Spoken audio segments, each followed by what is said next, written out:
ভাবে শেষ হয়ে যায়, কোনো বরকত আমার সম্পদে আমি না, আমার সম্পদের মধ্যে আমি খুঁজে পাই না।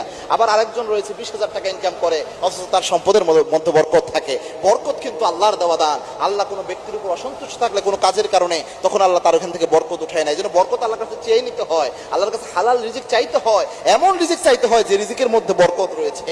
এটা গুরুত্বপূর্ণ বিষয়। এবং হালাল খেতে হয়। হালাল যদি আপনি ভক্ষণ করেন, অবশ্যই আপনার মধ্যে বরকত থাকবে, আপনার রিজিকে বরকত থাকবে এবং আল্লাহ রাব্বুল আলামিনের সাহায্য থাকবে। এবং বেশি বেশি শুকরিয়া আদায় করবেন, তাহলেও বরকত থাকবে। কেননা আল্লাহ রাব্বুল আলামিনের ঘোষণা, এটা সূরা ইব্রাহিমের 7 নম্বর আয়াত, লা ইন শাকারতুম লা আযীদান্নাকুম, লা ইন শাকারতুম লা আযীদান্নাকুম ওয়া লা ইন কাফারতুম ইন্না আযাবি লাশাদীদ। আল্লাহর ঘোষণা হচ্ছে, if you grateful to almighty Allah সুবহানাহু ওয়া তাআলা, I will increase your all লেভেলিটি। আল্লাহ বলছেন, আমি আল্লাহর যদি তোমরা শুকরিয়া আদায় করতে পারো, বেশি শুকরিয়া যদি আমি আল্লাহর আদায় করো, তোমার সমস্ত নিয়ামত আমি আল্লাহ বাড়াইয়া দেব। সুবহানাল্লাহ। এজন্য এই দুইটি